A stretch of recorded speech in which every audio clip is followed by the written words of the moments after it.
The breakdown you're about to watch is brought to you by We Want Picks Premium Membership. Premium membership gets you all sorts of exclusive content, early bets, fantasy tools, and betting guides. Check it out now, WeWantPicks.com. Click Become a Member. Get ahead of these betting lines and get access to all of the tools now with an optimizer. We have a DraftKings optimizer available to you at the same low price of $10 a month. That's $2.50 a week. You get all of our bets early, all of our fantasy content early. You get betting tools and now a DraftKings optimizer, DraftKings ownership, and everything you need to build now up to 150 lineups with just a few clicks. WeWantPicks.com at the top. Click Become a Member. It is only $10 a month. All right, $10 a month. You have one good week. You pay for the whole year. WeWantPicks.com at the top. Click Become a Member. And as always, if you want $50, all you need to do is go to WeWantPicks.com/bets. Sign up with any one of our betting partners. Make a deposit, and I will send you $50 as a thank you. That's WeWantPicks.com/bets. Sign up, make a deposit. I'll send you $50. Next up at UFC 279, we have Kevin Holland taking on Daniel Rodriguez. And before I jump into the breakdown, we're giving away a Daniel Rodriguez autographed poster to premium members. Jesse Correa in our live chat, giant, amazing part of this community.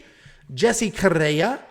Look at this. Look at this timing. Celebrates 17 months of membership. And Jesse gave us a Daniel Rodriguez autographed poster, and he said, I love you guys. Give this away to a premium member. So all you need to do to get the poster is A, be a premium member, which you should be for the millions of reasons I've listed. WeOwnPicks.com, click Become a Member. And B, or the second thing you need to do is like the video. The third, comment on the video. It's that simple. It's that simple. And we're giving away to premium members, and any giveaway that we do going forward will be for premium members as a little like, hey, appreciate you. Here's some picks, here's some bets, and here's some stuff. Thank you very much, Jesse, for that donation for us to give it away.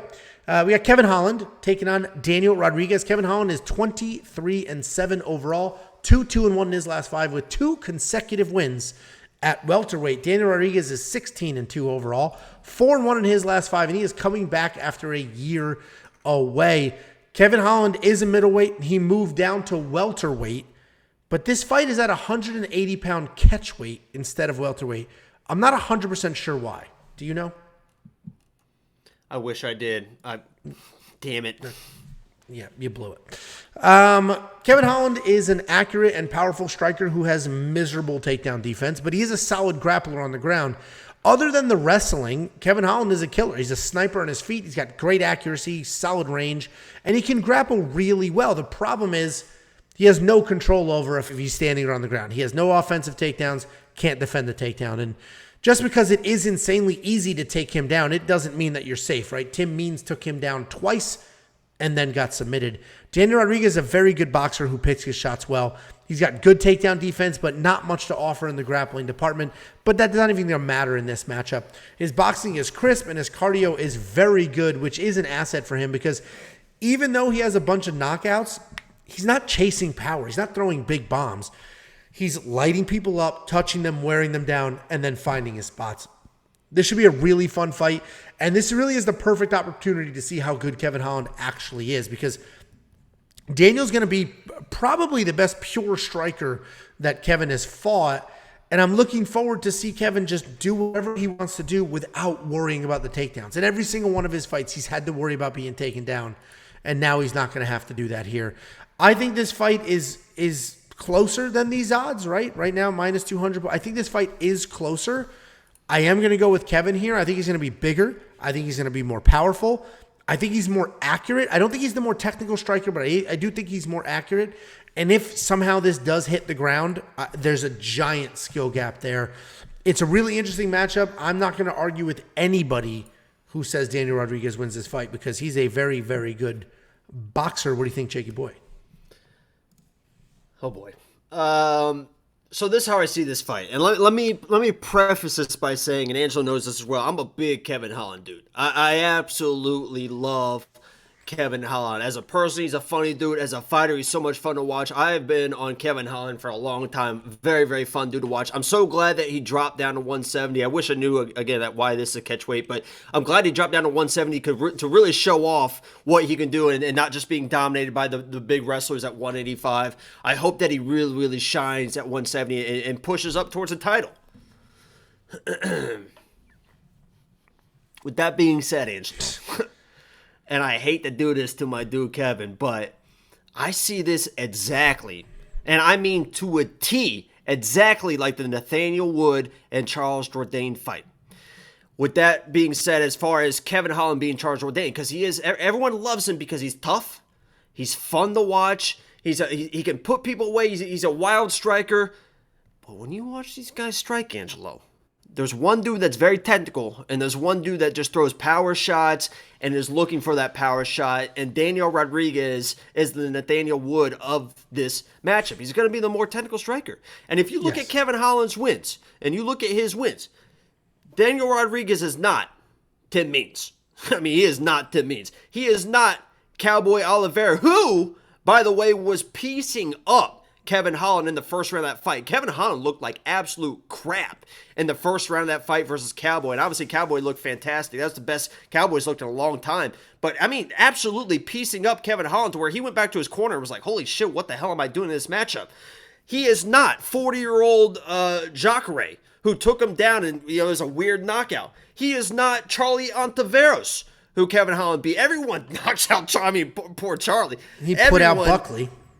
Everyone knocks out Charlie, but I'm saying in these last few fights that he's putting people away and he's doing what he needs to do, and his losses are because of wrestling. But when it comes to a technical strike, he has not fought a technical striker like D-Rod in his last whatever.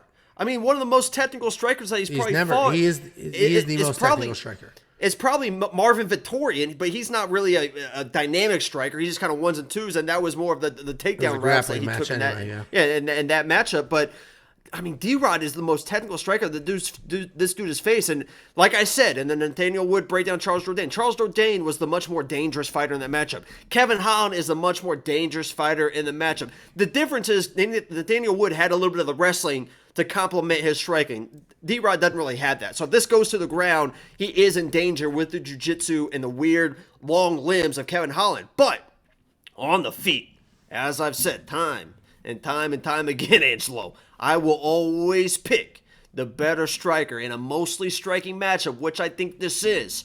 And unfortunately for Kevin Holland, I am very, very high on my dude D-Rod this week. So tune in later this week. But my pick is D-Rod, man. I think that his technical striking is really going to give Kevin Holland issues. Really going to give him issues. Yeah, I think, like I said, I'm not going to disagree with anybody picking Daniel Rodriguez because everything you said is accurate. I think I just see different sides of it. Like, okay, Cowboy Oliveira was giving him a hard time. But Cowboy Oliveira is actually phenomenal. He's sort of fallen off. He's a technical striker. Yeah, he's phenomenal. And then he ended up losing, and that was his first, Kevin Holland's first fight at welterweight. And I agree. Kevin Holland is not as technical as Daniel Rodriguez, but he's not sloppy. And Kevin Holland isn't just winging big power shots. Kevin Holland has laser pinpoint accuracy. Like, his accuracy is incredible. He's far more accurate than Daniel Rodriguez is. Far more. And he's going to have more power. Daniel Rodriguez will be more technical, faster. So it'll be... Listen, like I said, I'm not going to argue that side at all, but I definitely... and this is... And I just want to be clear, too. This is not one of those situations where I know a lot of people be like, oh, D-Rod's never been knocked out, so he can't get knocked. I hate when people are like, oh, you can't knock this dude out because he's never been knocked out or whatever. Don't even look at the fact that D-Rod's never been knocked out, so how is he going to knock? He could definitely... Kevin Holland could definitely put D-Rod's lights out. I just think that his head movement and his the way he parries shots and his ones and twos on the counters is going to be way too much for Kevin. But, I mean, Kevin's a dangerous dude. I love Kevin. So, for me to pick against Kevin is a big deal. I mean, I think Angelo would agree with that. It's a big deal. I was surprised when I saw that. I see Jacob's picks on premium membership like everybody else. Like he does. You send me, here's my picks, and then I upload them on the website. And when I was putting them up there, I was like, what the f-? He didn't pick Kevin Holland? I'm surprised here. So, anyway... we're split here as well. I see your side. You see my side. We are split on this pick. We have that absolute clown Muppet troll, Sean. Anybody who picks Kevin Holland he's a fucking 2-1 favorite, Sean. And you are wrong 90 some odd percent of the time. It's actually embarrassing. You need a new hobby. You're very wrong, like all the time. Don't listen to him, Sean. We love you, Sean. It's unbelievable. We love you, Sean. Just the other day, you told me to get a life. Well, I get a little irritated as well sometimes with something, but for the most part, he comes from a good place, I think. Well, anyway, $8,700 to $7,500. Do you like Daniel Rodriguez enough to spend that $75? This is one of those dudes that there's not a lot of underdogs I like with some good value, and it's going to be a tough one because I don't think he's going to be putting Kevin Holland away. I just think that his volume, the 30 points for the win, I think he gets the win out of it. I think it's a decision win, but I don't love it. But for underdogs, if I think he's going to win, I got to play him. Yep. Again, I'm not going to disagree, but I like Kevin Holland, but I don't think I'm going to spend the $8,700 because we're getting up there in price, and we're not going to have any grappling, so he's not going to get takedown points. He's not, none of that stuff. So then it's just striking, and is Kevin Holland going to knock him out? Maybe, but I'm not going to spend $8,700 on that. Not on this card when we have some massive, ridiculously expensive favorites that will most likely be in people's lineups. What? Let me know what you think about this one, because on BetOnline, go to WeWantPicks.com/pair, sign up BetOnline, get in for $50, sign up. Most significant strikes landed. Who do you think would have more in this matchup? Probably Daniel Rodriguez. I would think that as well. I think he's the volume guy, and Kevin Holland is more the coming in with the ones and twos and stuff. You can get D-Ride at plus 170. Tiff, you're on camera. You might want to crawl out of here. Oh my God, here we go. Here we go, everyone. That's what they've been waiting for. All right, well, premium membership, you can see her feet. WeWantPicks.com. Babe, we got to show you off too. You know what's funny? You know the funniest part about that is my dog is sitting on the bed. When I said that, she goes and looks at me like I was talking to her. Like, did you need me? Did you call me? We want picks, and that's so funny because you have your own little army here, and they don't know it's just you and the dog hanging out. What's wrong with that, Angela? WeWantPicks.com. There's more of me in the chat than you, I think. 100%. Raise your hand in the chat if you have a girlfriend or a wife. There's gonna be 2 people. We want picks, and one of them's lying. Yeah, like everybody who on Sundays. Oh man, I was right there. I went 11-1. Or how about Plow now? 15. He says my lock of the week. I'm 15-1 lock of the week. My lock of the week is Buckley, and then deletes the comment. If you're in here, buddy, take it to the bank. There you go. Wow, there you go. Lock of the week video is going to be an interesting one. Anyway, if you have a girlfriend, you have to send me a picture of her on Instagram. You have to prove that. Send a picture of her with your name written on her feet. I want to see your name written. WeWantPicks.com. Click become a member at the top. Full access. All of our bets, all of our predictions, and a DraftKings lineup optimizer early and often. WeWantPicks.com. Click become a member. And premium members, this week we are doing a giveaway for that signed Daniel Rodriguez poster. Thank you, Jesse Correa, for donating that. And it took me a long time to do that. Spanish in high school was rough for me. It was rough for me, I'll be honest with you. You just didn't do it. Anyway.